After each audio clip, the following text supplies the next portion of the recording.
record 9 a.m. on a Friday morning. We are T-minus 59 hours until we've got ourselves a bracket. Frankly, Ivy League may alter things. Otherwise, all of the remaining auto bids come from one-bid leagues. Field largely set, people. Rob Joyce making Gauer will recap the tournament weekend at the power level. We'll give some love to some notable low and mid-major results that deserve some attention. And we beat this drum all season. We are going to get a multi-bid A10. St. Joe's stunned Richmond at the buzzer in the semis. George Mason won the championship, so the Patriots will make their first trip to the dance ever. We chatted with the head coach in Fairfax, Vanessa Blair-Lewis, yesterday. You heard that in a little bit. Megan, you've been hard at work. How's that whiteboard? It is good. It's like attached to my hip at this point. It comes everywhere with me, but the whiteboard is beyond the Ivy League, pretty much set at this point. Hope that you are going to give it a spa treatment come Sunday night. Give it the love it deserves. Yes. No games really to talk about since Sunday. Yes, we'll hit on some of the smaller and mid-major conference results, but most of the big action, of course, came last weekend, notably the championships on Sunday. You want to start Big Ten or ACC? I thought those were the two most notable results from the weekend tournament-wise. I agree. Let's start in the ACC. I think that was the Duke Blue most Devils? surprising. Yeah. How about them Duke Blue Devils? And it's not that they won the ACC tournament. It's how. Mhm. Reagan Richardson was good, not great. Sub 40% shooting. Ashlyn Jackson, 3 of 17 against Notre Dame. She's really good against NC State. Toby Fournier, 7 of 24 the entire weekend. And Aluchi Okanawa was really, really good. I didn't think if those three didn't play great, I didn't think Duke had any chance to win 3 games, let alone, 2. Yeah, if you told me that Reagan Richardson wasn't going to score in double figures against Notre Dame or NC State, I would not have told you that Duke was winning the ACC tournament. But they did, despite that. So I thought this was a really good showing from Duke. And it was mostly their defense that won it. Their offense was just good enough, but it wasn't some great offensive performance. It was really their defense that was enough to get them the wins. The Louisville game in the quarters, the defense just smothering. It's hard to lose when you only give up 48 points. Notre Dame is the one that really surprised me. I mean, they turned it over 21 times against the Irish, who can turn those turnovers into points quickly. They were 5 of 20 from 3. Their 3 best players, the aforementioned Richardson, Jackson, Fournier, combined for only 22. And yet they won fairly, not comfortably, but they won by multiple possessions. We can talk about the Notre Dame part in a second. But that even if they had lost Sunday, that by itself, I thought changes my, opinion on what Duke is able to do in the tournament. Because we've talked a lot in the last few weeks about, okay, the defense is starting to look like the defense. The offense kind of starting to look like what we think of a Duke offense. If they're able to overcome that against Notre Dame, why can't they do it against most other teams? Yeah, and I think doing it with consistency is what's going to matter in the tournament, because I think we've seen couple games where they do it and then it kind of goes back to, the offenses isn't enough to overcome even with the defense. But I think, like you said, if you can do it against Notre Dame, it proves that you could do it against most teams. So I think this is a team that can make a run, especially if they use this couple of weeks to get Reagan Richardson scoring again. Can you reset a little bit with this 2 weeks off between the ACC tournament and the NCAA tournament and get some other things clicking as well? Was Okanawa the MVP? Do you know? I don't know, but if she wasn't, really, really I good. don't know what people were voting for.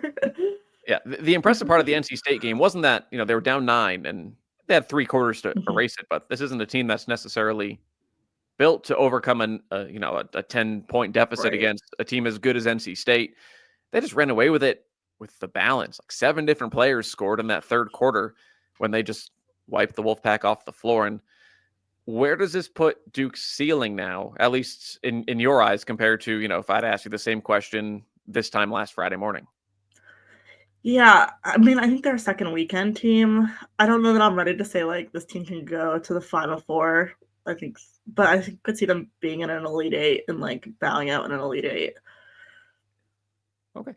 The one of the themes for me this week is, especially the teams that lost in the championship games, I largely don't take a whole lot. I don't take nothing from NC State. I think it's fine. It's not a big deal.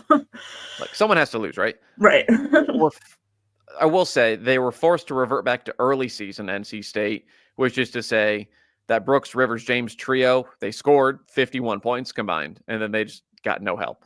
Like at their best, as good as those three are, without a post presence, they're gettable. They were minus 16 last. They allowed a bunch of offensive rebounds. Tilda Trieger scored 0 field goals, 1 field goal on very few points. And as good as those three are, like it's not so good that they just can't overcome like no interior presence at all, especially against a team like Duke. Yeah, exactly. And I think that's going to be the biggest thing for NC State going forward here is like what are their matchups going into the postseason, and are they able to get something going in the post? And that's going to be a big factor for how far that team's going to go. Quickly, North Carolina semifinal loss to NC State. They're down 11 out of the gates. Hang around. 9-2 pack at a halftime. Good night. But they avoided disaster against Boston College. Avenge a loss to Florida State. They safe hosting wise? Yeah, I think they are. I think more importantly than maybe the wins was getting Utsby back and Renata Kelly back in this tournament, showing that they're going to be available for the NCAAs. That was huge for this team. And then getting to the semifinals was plenty enough for them to keep a spot, especially considering everyone that was kind of fighting to get into that group lost as well. And some of them lost by a lot more than North Carolina lost to NC State by. Particularly a couple of teams in the Big Ten. We'll get to that in a bit. Notre Dame. They've now lost 3 of 5 going into the tournament. It feels like those negative vibes that were in Westwood last week, they have moved their way to South Bend. Still, have 10 days off to reset. And could they win it all? Absolutely. Could they make the Final Four? Absolutely. The vibes aren't great. Yeah, vibes are certainly not great. And I think we said this last week on a lot of teams, but you want to be playing your best basketball right now and going into March. And that obviously was not the case for Notre Dame in the ACC tournament. But as you said, like 2 weeks off, I think 2 weeks off, hopefully for them is going to be what they need to kind of just reset. Like I still think this team can win a national championship, like has all the pieces to do that, can go to a Final Four. They just got to figure out what's going on. That's setting them not in that direction at the moment. I'm not smart enough to look at film and tell you what. I can tell you statistically, they're not making shots. Mm-hmm. After the Texas game, they ripped off 18 straight wins, shot 50% or better 14 of those 18 games, and 2 times they're even below 45. Well, this little 5-game stretch, they have not been above 50% one time. They're 25% from 3 for a team that was leading the country in 3-point percentage for a good chunk of the year. Like turnovers are the same, rebounding is the same, defense is largely the same. Just it's the offense that isn't clicking right now. And like Hidalgo is kind of broken out of this little mini slump, even if she's not all the way there efficiency wise. But like Sonia Citron, no double figures last weekend. Olivia Miles was shooting 30%. Leah Tu King didn't score against Duke. Right. Neither did Maddie Westbeld. Like that's it's just it's something almost like seems, it's like a sickness. Just going through the team. Hopefully everyone gets it out of their system in the next week. Everyone recovers, they're back healthy, and on our way.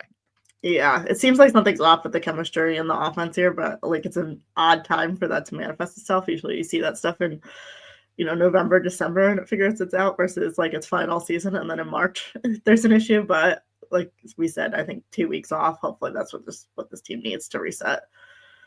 And all it takes is one weekend to go from hitting a panic button to you're cutting down the nets in the Big Ten championship like UCLA. Because last week we were sitting there going, what's wrong with the Bruins? Can the Bruins fix it?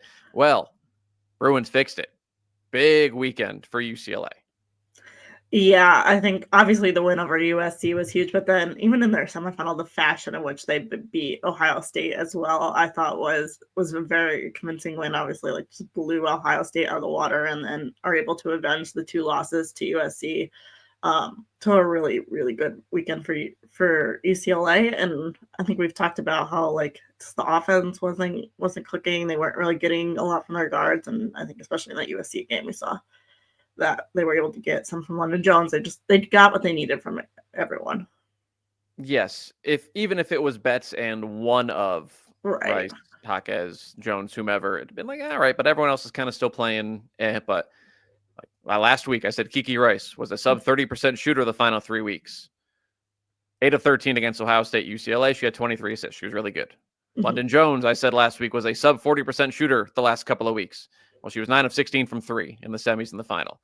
Angela Dugalich, 10 of 16 shooting, nearly double-double Ohio State. Gabriela Jaquez shot 70% for the weekend. Tamia Gardner had 3 threes. Like, one thing if just one of these players raised their level, but now the fact that all of them did, all of a sudden, hey, look, they're 20, 30 and 2 or whatever, and they avenged one of the, you know what I'm saying? They beat USC once after losing to them twice. Now suddenly it goes from, oh, UCLA's gettable to, oh, this is like scary UCLA again when they're at their best.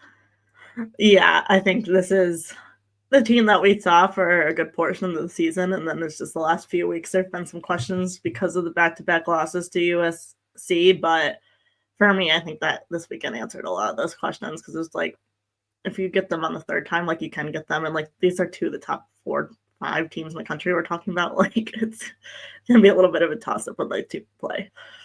In terms of the game, it's the exact game plan that I said 2 weeks ago before the game at Poly, where I said, don't let Juju have a historic game and stop everyone else. And that's basically what they tried in game 1, only Juju had a historic game.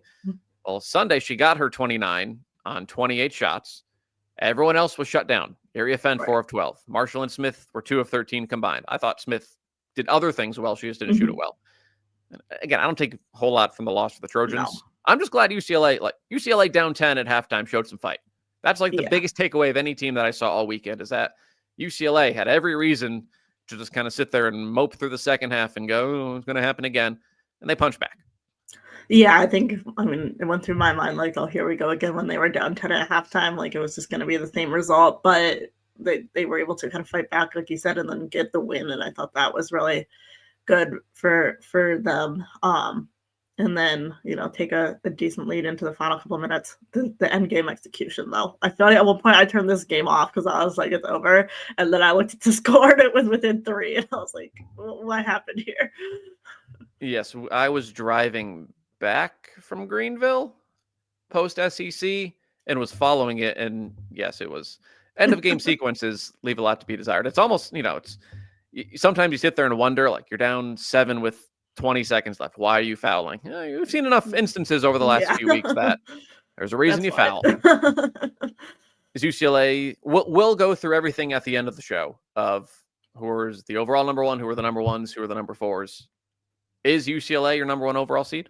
In my opinion, yes. I think with only the 2 losses to USC, which they avenged this weekend, that they are the top overall seed. We can go more into why when we get to the seeding part, but yes.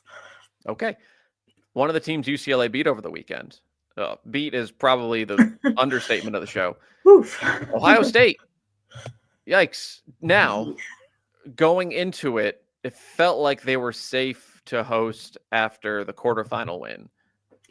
That's a big loss.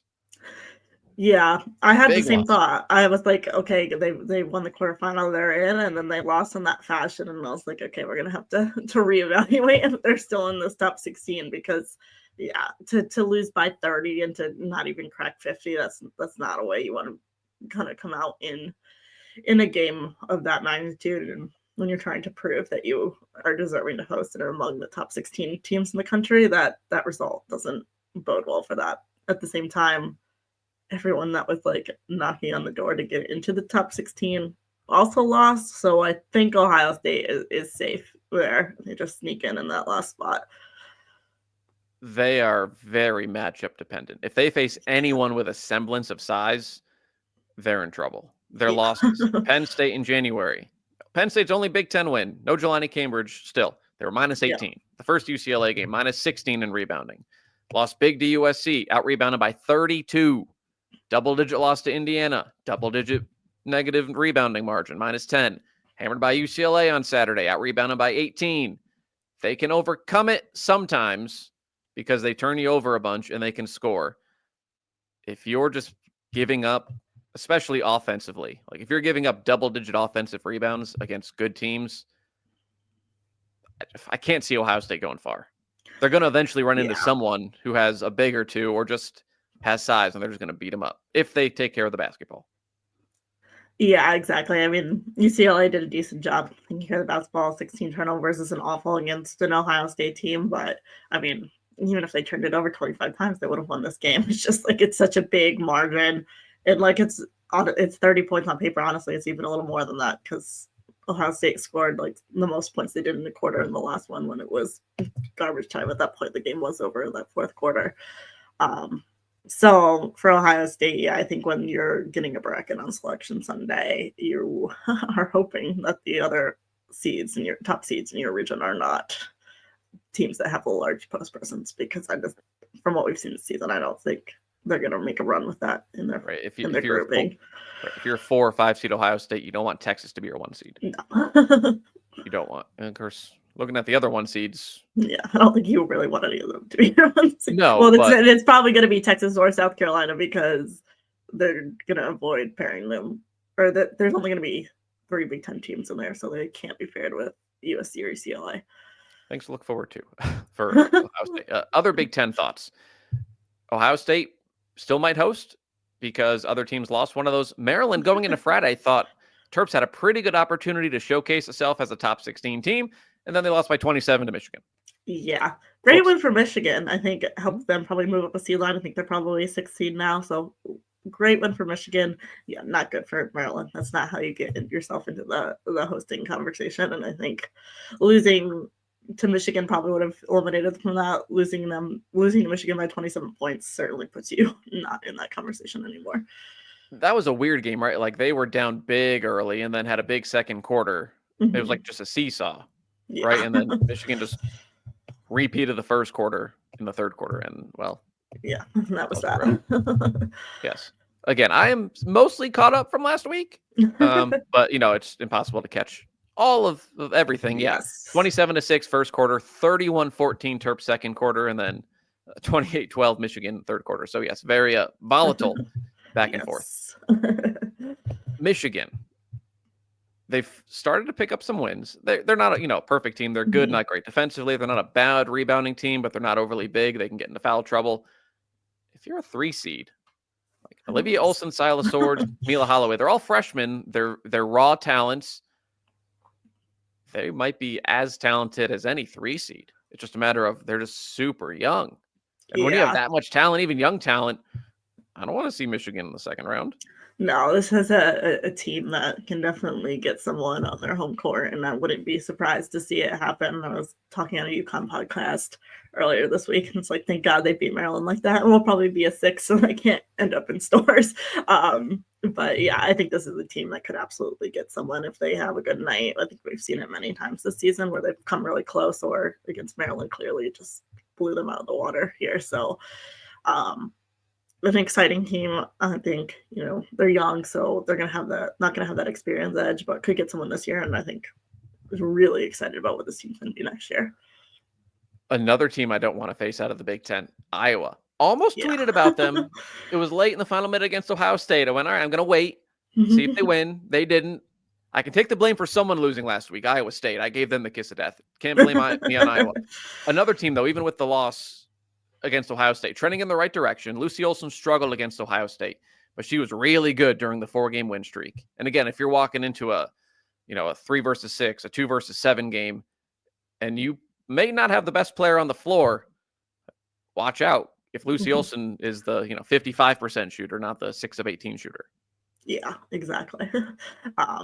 Another team that's probably going to end up on that 6 line that could absolutely upset someone on their home floor, and I think that's going to be 2 Big Ten teams to keep an eye on. That I wouldn't be shocked if they're in the second weekend. No, same. You mentioned South Carolina, SEC. Gamecocks look like the Gamecocks again. Second time this year we've said that. Coming off a big loss, they kind of go on a warpath for the next few weeks, and talk about, good time of year to look like what we think of South Carolina. They look awfully hard to beat right now. Yeah, they looked really good this weekend. I think a big difference for them was what they got from Chloe Kitts. She was just phenomenal for them this weekend, and I don't think we've seen Chloe Kitts be that good this year, and I think that's a really good thing for them heading into March. But they just breezed through this SEC tournament. None of it was close. Even obviously the Texas win was a big one, but like 19 points. That game was over by the time the first half was over. Yes, the Vandy game got weird. They're up 25 at halftime, and then Michaela Blake's banked in a 3, and it was a 5-point game with 4.5 minutes to go. And then Kitts, basically, they had a baseline out of bounds play. Basically took the ball and said, get out of the way. And she scored 6 in a row, and they ran away with it. And they won by 20. that I think is what South Carolina's missing. I was talking to some South Carolina people in Greenville last week, and they basically said, like, 10 talented players. Who's the on-court leader? Like the obvious person. And Kits showed signs of being that person. Uh, and honestly, like Fagan was really, really good too. She was she shot 70% for the week. Yeah. She was in double figures all 3 games. Honestly, though, it's the defense that most impressed me. Reagan Beers was a non-factor for Oklahoma in the semifinals. Had 2 field goals, 3 field goals. Madison Booker will have nightmares about Bree Hall and Tessa Johnson because she had 3 games this year against South Carolina. And Texas won one of them. She was not good in all 3. She was non-existent on Sunday. And we'll get to Texas in a second, but South Carolina, like I know they have 2 20-point losses. They're not last year South Carolina. They're not, 2 years ago South Carolina, even though they didn't win it all. This is still probably, for my money, I'd probably lean UCLA. Like I'm kind of back to 1A and 1B, and then there's kind of a half step below and everyone else. Yeah, I do think it's close, but I agree. I think those are the top 2 teams in the country right now. And South Carolina certainly showed that this weekend. And I think they showed like a lot of things that went wrong in that UConn loss and in the Texas loss that was right before that. Like they were in this tournament. Like they didn't get out rebounded. They were able to do what they needed to do on the glass. Like you said, the defense was really impressive. So I think we've seen that they've seemed to have turned a quarter since those losses. I will say, this is just kind of an aside. I've been blessed to see some of the best people of all time in person. Only saw Caitlin Clark twice in person, but Brianna Stewart, Maya Moore, didn't see, wasn't quite old enough to see like Shamika Holtzclaw, Tamika Catchings in person at Tennessee. Mylasia Full-Wiley, she is different than any player I've ever watched. If you get the chance to see her live, like she's 5'10", 33-inch vertical leap. Doesn't always work. It can get her into trouble. But like when she has the ball, the crowd's reaction of like the anticipation that you're going to see something you've never seen before. And again, sometimes that winds up with her hitting the bottom of the backboard because she tries like a reverse layup over, around a 6'3" person. Other times it goes in. Yeah. And it's just, it's different than anyone I've ever seen. And it's cool to watch. Texas. Yeah, such an exciting player. Yes. Like there was one time she went down the left side of the lane and she had a head of steam. And if she was like 6'2", she wouldn't have like barely dunked it. We're talking like Vince Carter type dunk. If she was just like 4 inches taller. Instead, she's 5'10", is what it is. Texas. Finally, we've talked for however many weeks about all these issues, and they keep getting away with it, and they keep getting away with it, and they keep getting away with it. Did not get away with it Sunday. Issues come back to bug them. If Madison Booker is locked down, their half-court offense can be hard to watch.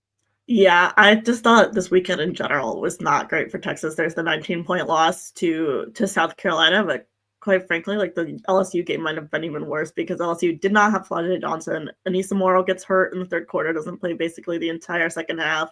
Michaela Williams misses a good chunk of the second half of that game in foul trouble, and yet LSU was in that game the whole time, and that was not a good look for Texas to begin with. I feel like the writing was on the wall that they were going to lose to South Carolina in the final after that, and then we saw what happened in the final, obviously.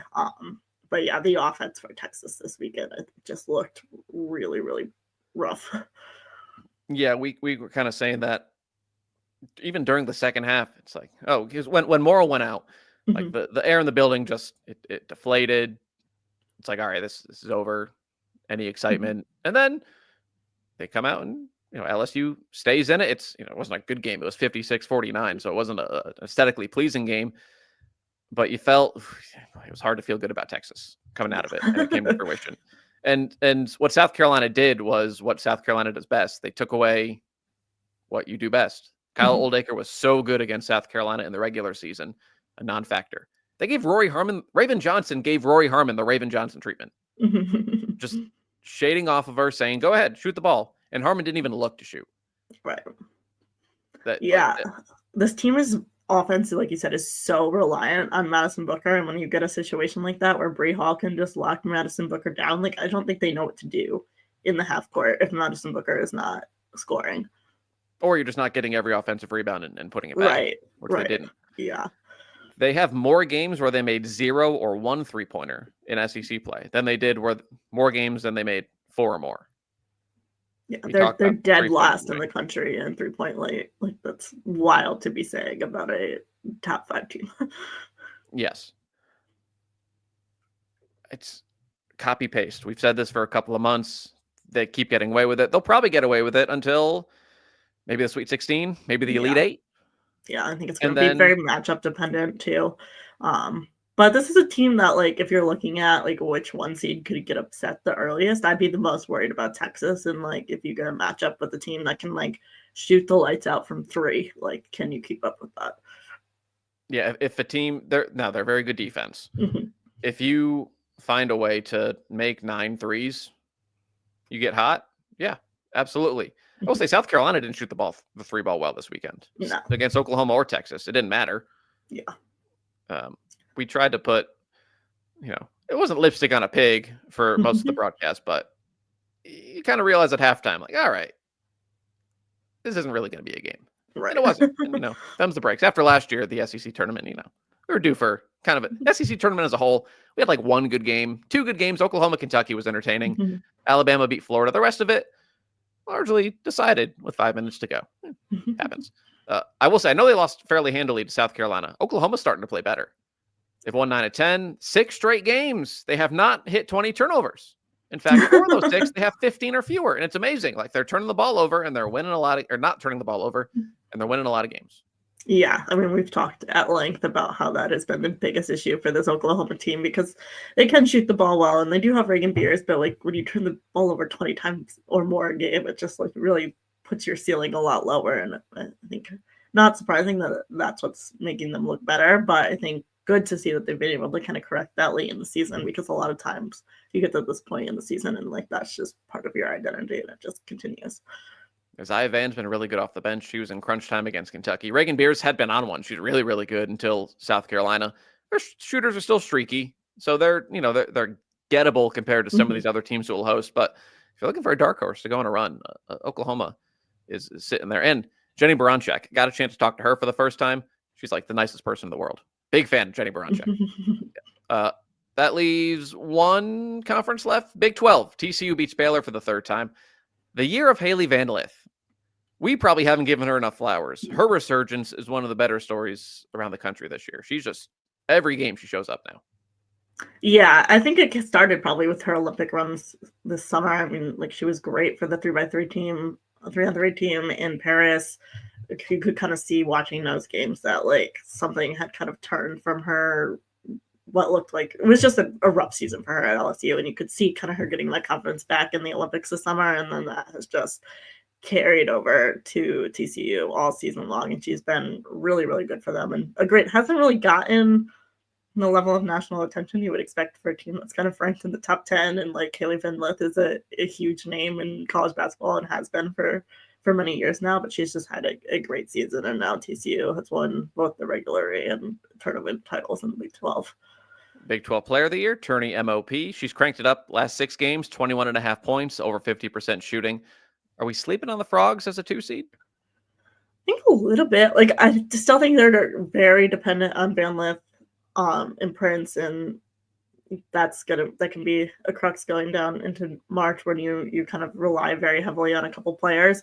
But I do think this is a team that could also make a Final Four. Like there's no doubt in my mind that Haley Van Lith can bring this team to a Final Four. Part of me thinks they've had 4 straight single-digit wins, and those things, they can even out at a Mm-hmm. bad time. But also the other side is they know how to win close games against a league that, sure, like it's not as top heavy as the SEC. It's as deep as any league. There's more Big Yeah. 12 teams in the top 20 than there are anyone else but the SEC. 10 straight wins, 5 of the last 6 against tournament teams, and like not just, 8, 9, 10 seed tournament teams, like hosting Mm-hmm. caliber tournament teams. Uh, yeah, I think that they're underrated. I'm not a betting guy. I'm sure you can get pretty good value on TCU to make it to the Final Four, and Yeah. probably really good value to cut down the nets. I don't know if they're that I don't know that I would go good. that far, but I do think like I think this team probably makes an Elite Eight, and then you're just talking about one more win and to get to a Final Four, and like I could see that happening.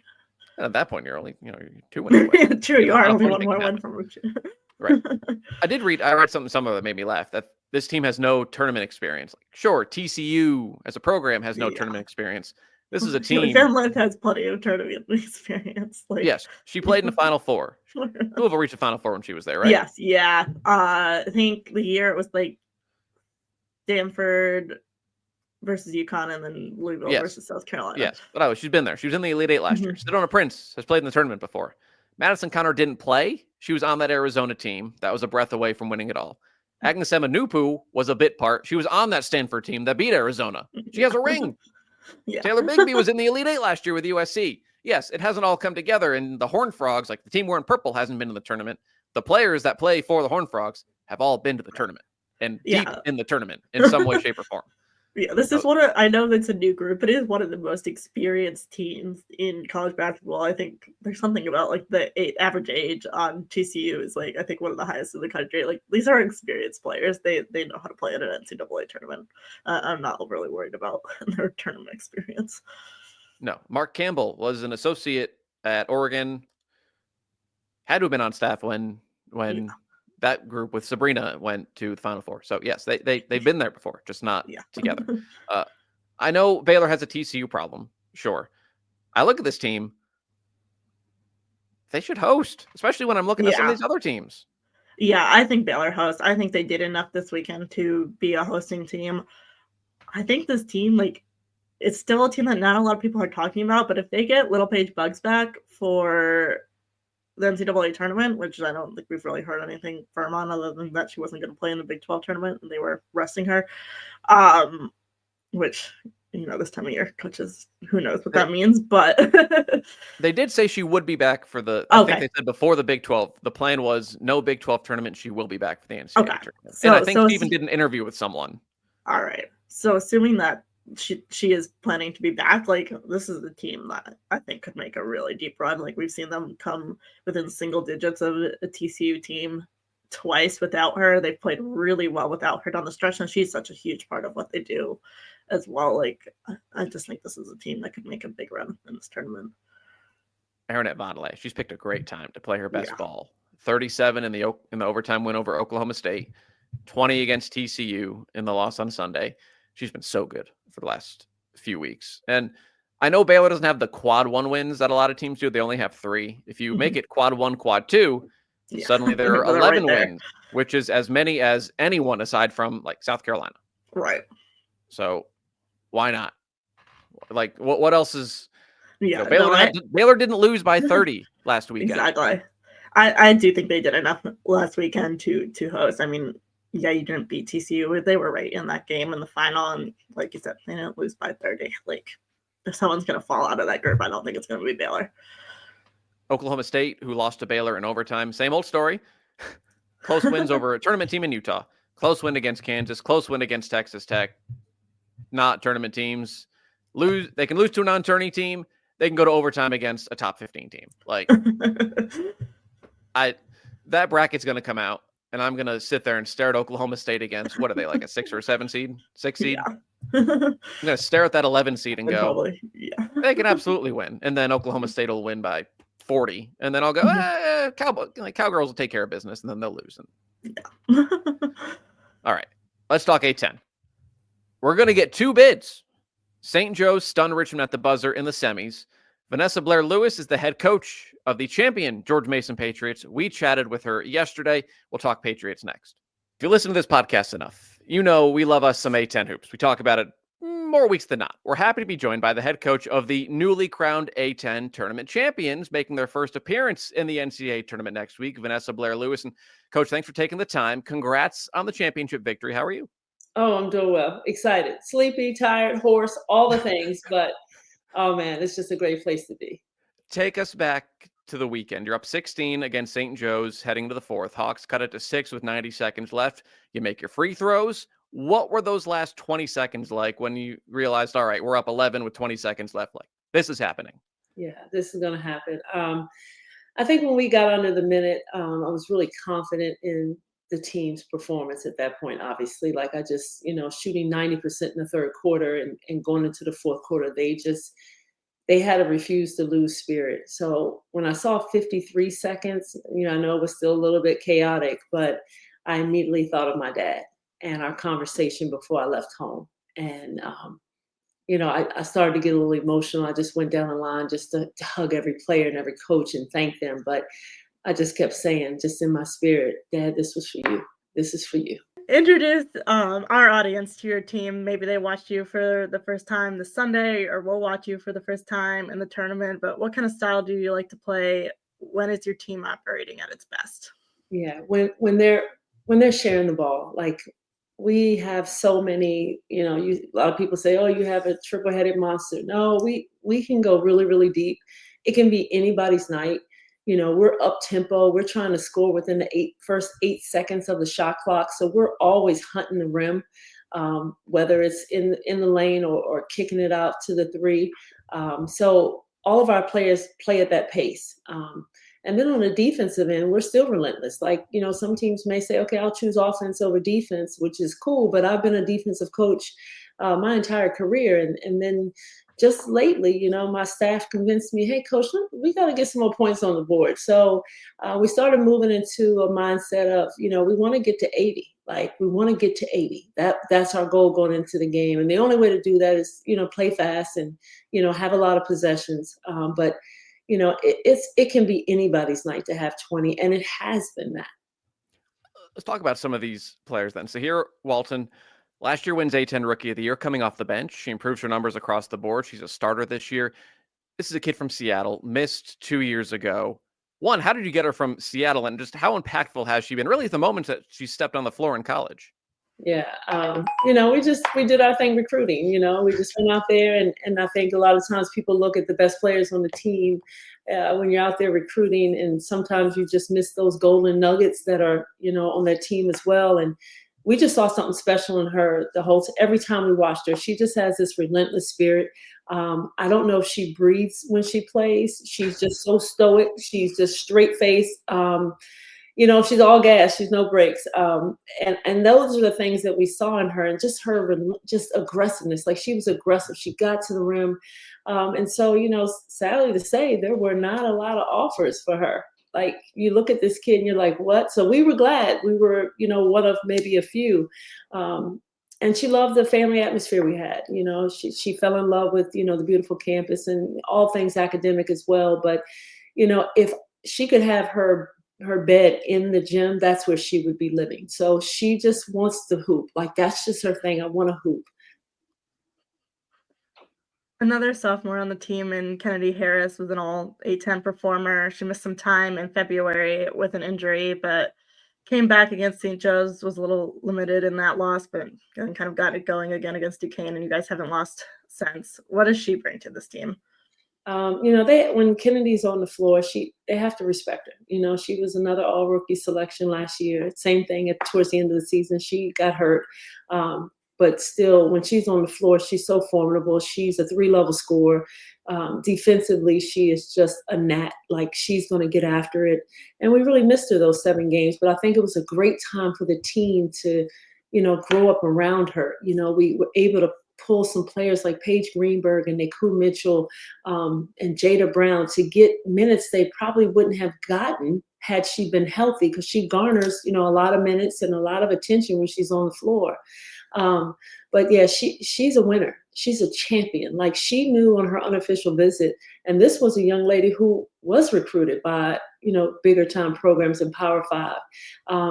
But she just wanted to be somewhere where she could hoop too, and where her family could, watch her play. And she knew on her unofficial visit, she got out, we left, we showed her everything. We had a great day, and we were walking back into the arena, and she jumped out the car and she's like, hey, and we're like, hey, like, do y'all need directions? And she's like, can I commit now? We were like, oh, heck yeah. So, like, she knew what she wanted from the beginning. Like, that's just who she is. And so she's unbelievable to coach, a very high IQ, high motor, and probably would have her bed in the gym besides us. Well, if only they were all that easy, right? Just Right. come on campus. Yeah, exactly. No, so those are sophomores, your 2 leading scorers. Your other starters are seniors. Paula Suarez, 120 plus college games, 4th year with the program. Nalani Kasia, co-captain. She starts every game. Taviana Habib, she's a 2-year starter. How's that blend of experience, youth, talent? How has it all really just come together well for you? They really care about each other off the court, and I think that you can see the symmetry and the chemistry in that. But all of them bring something special, and they know that they have to bring that thing for us to be successful. And so they lean into each other. Lonnie is huge on the boards, such a defensive presence for us, and can go be a walking double double. Taviana Habib, like you can't leave her open. She can score, but she's so strong. She defends sometimes the best guard on the other team, and she can rebound. And then you have Paula Suarez. Like we just call her our smooth criminal. Like she's a 6-foot point guard. She's smooth as the other side of the pillow, cool as a cucumber. She can do it any way you want it. Gets it around. She can shoot over most guards because most guards aren't her height. She can hit the three. She's a pro. Paula is a pro. Last year, you guys came up 1 point short in the A10 championship game. Was that talked at all about going into Sunday or used as motivation at all this season? I don't think that it had to be talked about on Sunday because it was felt all year. We knew as soon as that game ended last year, like the motivation all summer long, all preseason long, all non-conference long, like we couldn't wait to get back to this moment. I usually have, really good speeches, I feel, to the team, especially before game time. And I went in the locker room for these 3 games, quarters, semis, and championship. And I had something like to say, and they just looked at me like, just get out the way. Like, I was, my assistant coach was saying, like, they're like a pit bull on a leash. I said, no, they're a pit bull on a piece of yarn string. They are ready to go. And that's just what it felt like. We didn't have to say anything. The hurt was so hard. The rejection, the pain of that was just so deep that we didn't have to talk about it. We already knew.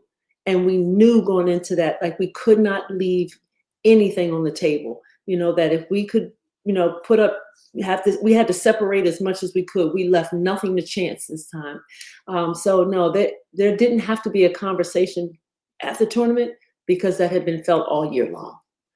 We're talking George Mason Hoops with head coach Vanessa Blair-Lewis. Second time you've taken a team to its first NCAA tournament now. You did it with Bethune-Cookman. Your favorites the next year. COVID got in the way. We'll never know. But you've seen what that first tourney bid can do for a program before.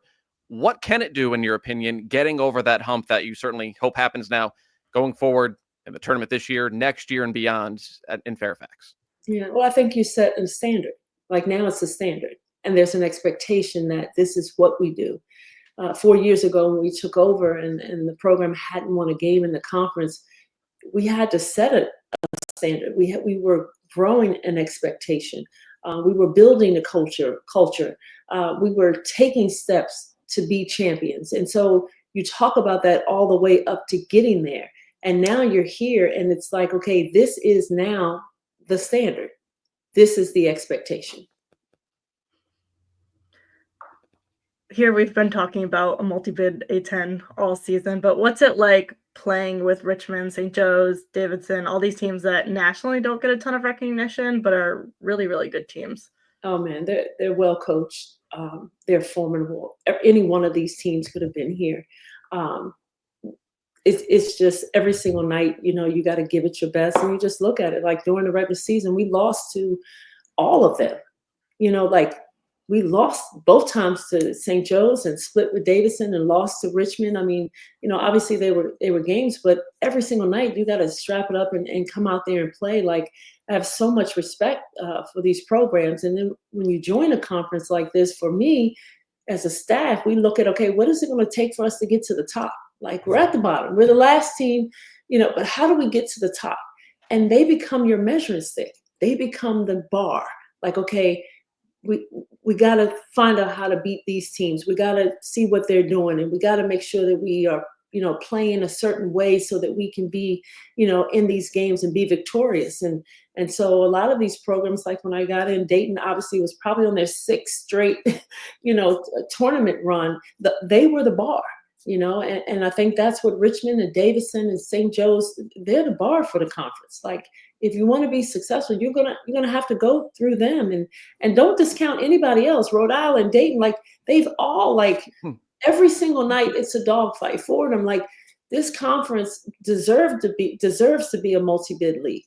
Like we have, this is a basketball conference.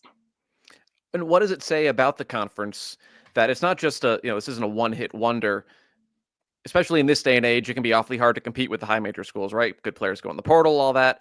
You've won 20 plus games back-to-back years. Richmond probably should get an at-large, probably will. St. Joe's in that conversation. Like, what does it say that it's such a good league, not just this year, but every year, especially, all the things that could easily go against the A-10?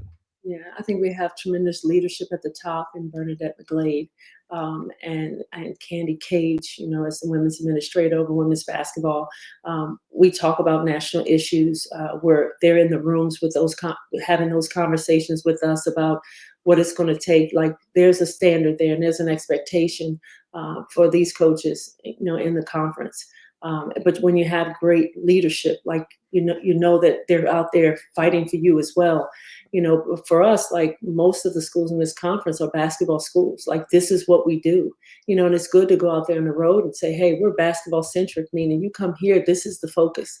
And everybody can't go to, the Power Four now, right? Like every player can't go, but that doesn't mean that the rest of the players aren't that level. Like we've won outside of the conference. Richmond's won outside of the conference. St. Joe's has just because they're a Power Four doesn't mean that you can't strap on and at any single night go at them. And, I just think that those are the type of players that, basketball is becoming like on the men's side, that there's a lot of parity, with players out there that, like I said, everybody can't go to the Power Four. So for us, it's getting that right mix, the right blend, the right chemistry, and believing big enough that you can go out there and compete with anybody. All right, we'll end on a fun one. You're not sweating Selection Sunday. What's it look like? We got a party? Like, what are the plans here Sunday night? Oh, yeah, we have a huge selection Sunday in Eagle Bank Arena. Come on out. We're just gonna be really just having a party. Just relax. There's gonna be a DJ. We're gonna just have so much fun. Like I told we were talking to our girls today, like you get to be the first. So like any other time this is done, you'll be in that conversation because you've been the first. Like this is the legacy that you get to leave behind. And so I told them, like, enjoy this week. Like we worked so hard to get here. And sometimes you just stay in a mindset like, okay, next game. And we just really had to pull the rug from them and say, hey, let's just enjoy this moment. Like, let's take time to soak it in. So Sunday is going to be a party. It's going to be exciting. And then, Sunday night, the coaches are probably not going to sleep. Like we're going to get right at it because, it's not just, everybody keeps saying, who are you getting? I'm saying, who's getting us? Yeah. Well, enjoy the party, then enjoy your sleepless week to come. Congrats on the first of hopefully many, and best of luck the rest of the way. Appreciate the time. Thank you so much. Our thanks to Vanessa Blair-Lewis for her time. Good segue into some of these smaller leagues that we generally don't talk about. From the A-10 standpoint, George Mason obviously won. Great story for a team that was on the bubble for a while, had fallen off, needed the auto bid. But Richmond, I think the consensus is, like, everyone seems to think they're safe. It's just the nugget of, well, it's a mid-major, and the committee doesn't always favor mid-majors. Yeah, I do think they've done enough. I will be shocked if they don't get in. I think that they've done enough to get an at-large bid, and I think, and they lost to St. Joe's, right? Like, I think we'd have maybe a different conversation if they lost to someone other than St. Joe's or George Mason in this tournament. But I think with the loss to St. Joe's at the buzzer, like, that shouldn't knock them out of the field. They should be in, and we should have a 2-bid A-10. So, and I also think that St. Joe's is probably in your first 4 out. So, like, they're not going to make the field, but, like, we weren't very far from a 3-bid A-10. No, they were down. It looked like it was going to be kind of a coronation in the fourth quarter, down 16. They make it a game late, and then free throws. Make your free throws. You do that, and Mason's going dancing for the first time ever. So it was a really good interview with Coach Blair-Lewis. Good luck to the Patriots. Enjoy Sunday. Some of these other leagues. I want to start West Coast Conference. Oregon State. There's an alternate universe in which Reagan Beers, Talia von Oelhoffen, Timea Gardner, Donovan Hunter, Lily Hansford, I'm missing someone, is fighting for like a 1 or a 2 seed. Yeah. Instead, here we are. They were 9-13 on January 27th. They've won 10 of 12 since. They upset Gonzaga in the semis. They beat Portland in the championship game. Like, heck of a story for the Beavers. Yeah. Yeah, heck of a story. I agreed. Like you said, they had a very rough start to the season. They've been able to turn it around down the stretch here and then kind of beat the two teams that people would have expected to be the West Coast Conference bid. It was going to probably be either Portland or Gonzaga. It's Oregon State, and like Scott Rueck is back in the NCAA tournament. It's wild that some like 3 seed is going to have a 14 that's Oregon State, coached by Scott Rueck, as their first round matchup. It's just a weird world that we're living in, but I mean, huge congrats to the Beavers. Not to pile on to what's been just a brutal year for Oregon State athletics. Scott Rueck needs to be atop basically any coaching list. Yeah. If he isn't, I feel like you're not doing your job. Yeah. My next life, I'm going to be a search firm consultant for these colleges where they're just like, 200 grand. Yeah, you should hire this really good coach. Yeah. You need me to tell you that. So that this coach is good. Yeah, you should hire that coach. That's my next life. Scott Rueck, good coach. Yeah. Sunbelt, JMU was 18-0 in league play. They were up 17 late in the second quarter of the championship game on Monday. Arkansas State storms back, forces overtime, and the Red Wolves, not the Dukes, are going to the tournament. I know it won't happen. Can I make the case for JMU as an at-large? I mean, I don't think it's quite there. Like, there is a case for it, though. Like, I mean, you could put them in. I don't think it'll happen, but it's unfortunate because they've had such a solid season, and now you lose in overtime, and that's the end of your chances to make the tournament. They're 28-5. Their losses to Notre Dame, Texas, NC State. Those are 3 pretty good teams. Yeah. Loss to Northern Arizona. That's a bad loss. And then Monday against A-State. There needs to be like a rule. If you win 28 games before the NCAA tournament, just put them in. I don't care who the 28 wins are against. 10 teams in the whole country have 28 wins right now. Just... Now here's the obviously that's never going to happen. Here's a question. Right. So Kim Mulkey, after the Texas loss, went on the podium again, which she does every year, and basically said conference tournaments are dumb. In her case, it's because she didn't play Flage. Morrow got hurt. The exact quote was, I don't know why we play them, to be honest. I know sometimes you have a Cinderella on the men's side. Very rarely do you see a Cinderella on the women's side at a Power 5 level, end quote. Also went on to question if every team needs to make it. This is a little different in terms of context. I really think low and mid majors really need to rethink the idea of having conference tournaments. And Sun Belt is a perfect example of why. Am I crazy? I mean, I don't think you're crazy. I mean, you're going to get one bid regardless. But yeah, now, like, the Arkansas State team, I mean, maybe they do. But, like, they're probably not going to win a game in the NCAA tournament. JMU might have won a game in the NCAA tournament.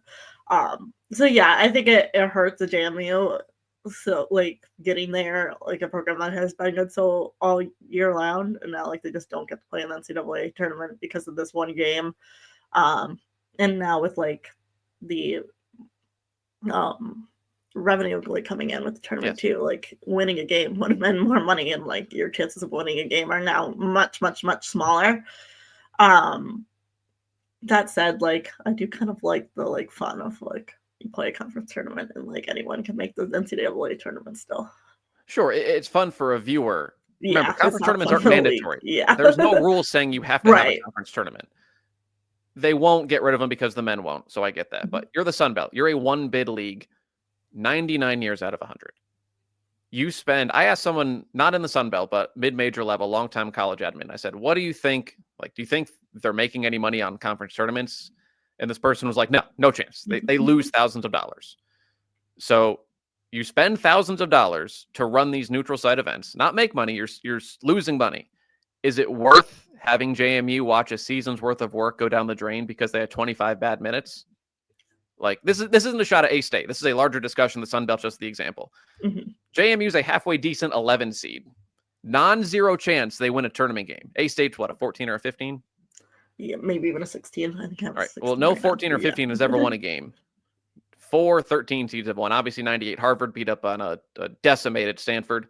So, like, not only did you likely lose that, 20% chance that you get NCAA tournament unit money, you actually spent thousands of dollars to watch JMU lose in Pensacola, Florida, in front of 800 people. Is it good financially for all these conferences that are, quote unquote poor? just saying. But hey, the game was on ESPN too, so Yeah. maybe At it's all least worth it. that. Yeah, and I get these are made years in advance. Like the A10 or the Ivy League, you have multiple teams who could use these wins Mhm. to get into the dance. Look at George Mason, but like if you're a one bid league every single year, give yourself a chance. Yeah. If your regular season champ gets the auto bid, like ASUN, Florida Gulf Coast was down early in the semis to Eastern Kentucky. They righted the ship. They won the semis. Championship game is tomorrow. That's at least on Florida Gulf Coast's campus. So Mhm. they're not paying for a neutral site. Like Florida Gulf Coast loses, they're 29-4. They're not going to the tournament. Yeah, I think we saw the same thing happen in Mountain West. UNLV was like Yeah. probably going to be an 11 seed. They lost. Like they're now probably first four out, but like they're not going to make the field. So with units being a thing, give yourself the best opportunity to Yeah. make money. Make money, not Mhm. lose money. Because as I do fun as wonder I'm if we see any shift in it because of the units, like with some of these leagues that generally have a top team that like could win a game. and it's going to go up in 3 years. I think it's like Yeah. 25 mil. So winning a game this year, one game gives you a little bit. That's going to grow quite a bit sooner than later. Speaking of the Mountain West, so yeah, top seed UNLV lost in the semis to San Diego State. 3 overtimes for the Aztecs to beat Wyoming. That ended around like 1:10 Thursday morning. That's like truly sicko stuff. Yeah. That makes everything I just said a big reason why it's never going to happen.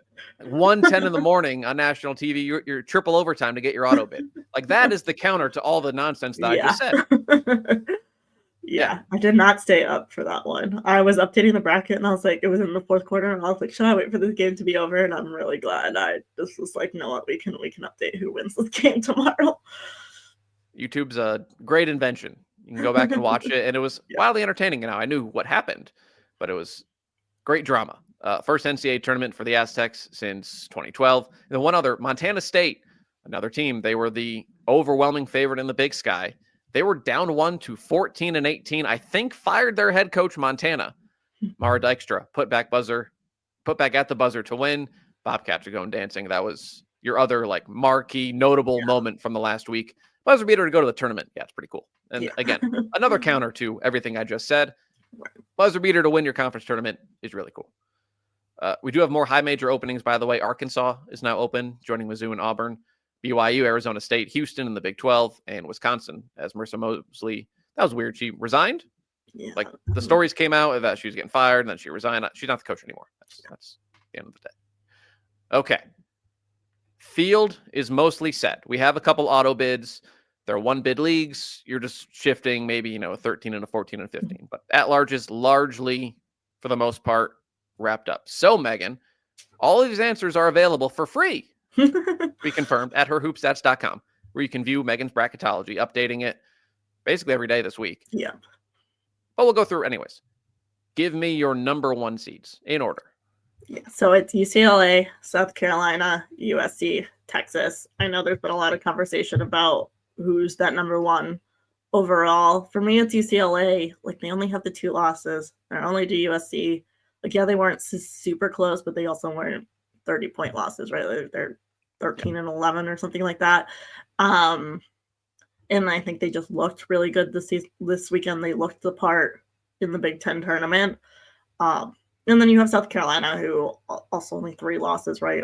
Also top teams. I think and then they've got the bigger bulk of like your top 16 kind of wins. But 16 quad 1 wins. I know, yeah, it's insane. UCLA has, I think, 13, so it's 14. It's not that big of a difference.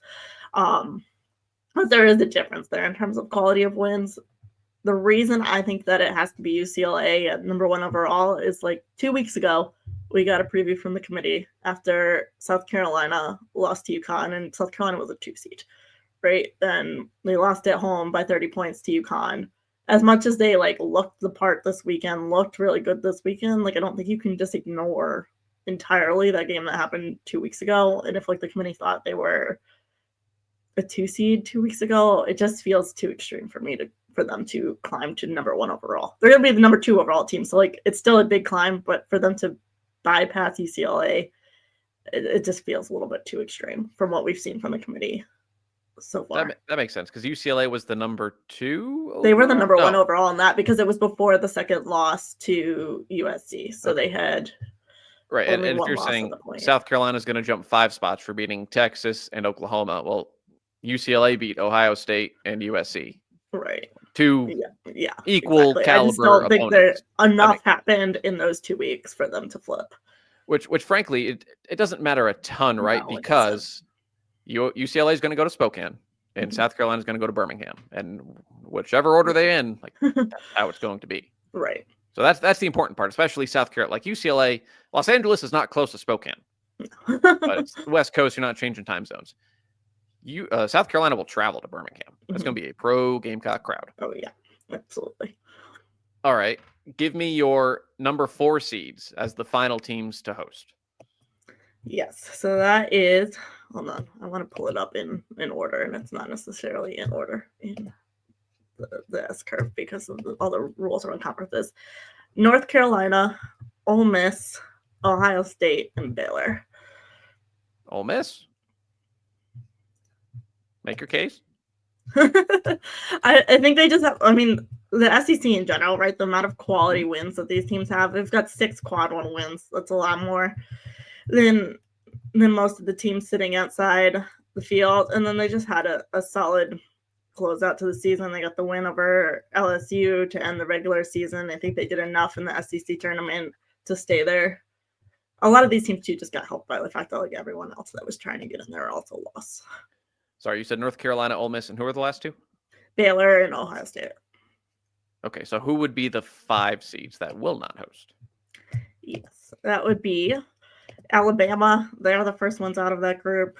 Kansas State, Tennessee, and Maryland. Where's West Virginia? They 6. are the first 6, I believe. Okay. Okay. Yeah, in the 6s. I'm surprised. Yeah, Alabama was one and done in the SEC. They lost to Florida. Yeah, who was not that's what tournament knocked them out. They would have hosted after that LSU win had they just not lost to Florida. Okay. And then your 2 and 3s, they've kind of been decided. Yeah. Like Notre Dame fell out of that 1 seed conversation. The 1 seeds kind of set themselves, right? It was just the order by that point. It was, it's just the order. So you're looking at what? UConn, Notre Dame, NC TCU, State, Duke? TCU. No, Duke is on the 3 line. NC State stays on the 2 NC line. State, yes. Okay. Yes. And then Duke, LSU. LSU dropped to the 3 because a couple losses again. Mm-hmm. As long as they're in Birmingham, that's the key for LSU. 2 or 3. If they go to Birmingham, it's going to be they can't go to Birmingham. Because Texas and South Carolina would both go to Birmingham. Yep. So LSU, regardless of if they're 2 or 3, is going to Spokane. That's right, because the top 4 teams from each conference have to be separated. Right. So for the SEC, that's going to be South Carolina, Texas, LSU, Oklahoma. So all of those teams have to go to different regions, and then Kentucky and Ole Miss are 5th wherever, and 6th, so they can go wherever at that point. Understood. It's very hard to keep There's track. Lots of rules. There are lots of rules, and there are very few conferences now to consolidate all of these rules. Right. All right, other side of the bracket. Who are the last 4 teams into the field that will be playing in the first 4? Not the 16 seeds at largest. So that will be Iowa State, Oregon, Harvard, Virginia Tech, obviously with the asterisk that Harvard still is playing, and that can move around. Yes. So what does the Ivy League do here? Because before we get to who'd be the first 4 out, today semifinals, Columbia, Penn, Princeton, Harvard is the big one, and then the 2 winners will play Saturday for the championship. I think this is actually pretty simple as long as Columbia doesn't lose to Penn today. So if we assume Columbia beats Penn, which I mean anything can happen, it's a conference tournament, but given what we've seen from the teams, I think that's probably a 90% chance that happens. I think it's the 2 teams that are going to play tomorrow are going to be in the field, and then the team that loses in the Princeton Harvard game today is probably the first team out. So 2-bid Ivy. Yeah. Okay, so as it sits right now, we don't know what happens in the Ivy. Who are your last 4 in? So you said Oregon, Iowa State, Harvard, and Virginia Tech. Okay. So who are the first 4 teams out of the field right now? Princeton, Minnesota, St. Joe's, and UNLV. So who did George Mason bump? St. Joe's? Princeton, technically. Princeton. Because they're the first team out, yeah. Okay. So mid-major on mid-major crime. Yeah. You hate to see it. Okay, well, there's your bracket. You don't need to wait till Sunday for 8. There's your bracket. No, selection show is Sunday at 8 o'clock. When is your last update coming? Will it be after the It'll be IV? So tomorrow Oh night? yeah, after the Ivy, and then I'll update it again on Sunday. So I think there's like 3 conference tournaments on Sunday that will just change up your auto bids. So what's on Sunday? There's a lot of leagues that finish tomorrow, but Missouri Valley, Patriot, Coastal, and Northeast are all Sunday tournaments. So those teams will get slated in on Sunday. And again, those are all for, they're all one bid leagues. No one is bid stealing. In those are just all for seeding towards the lower half of the bracket. All right, so check out herhoopstats.com. Megan will update it every day going till Sunday. Selection show Sunday at 8 o'clock. And then we have a programming change. Friday mornings are not overly conducive considering the NCAA tournament starts early next Friday. So rest of the season, we will be recording on Tuesdays. So you'll have it same time, like mid-morning. It'll be on Tuesday instead of Friday, and gives it a little more room to breathe. We'll break down the whole bracket, who's in, who's out. We'll talk about who our Final Four picks will be, and we'll try to figure out what's going to happen in the opening weekend. So enjoy the last weekend. Enjoy the Ivy League. You better be watching, and we'll talk to you Tuesday.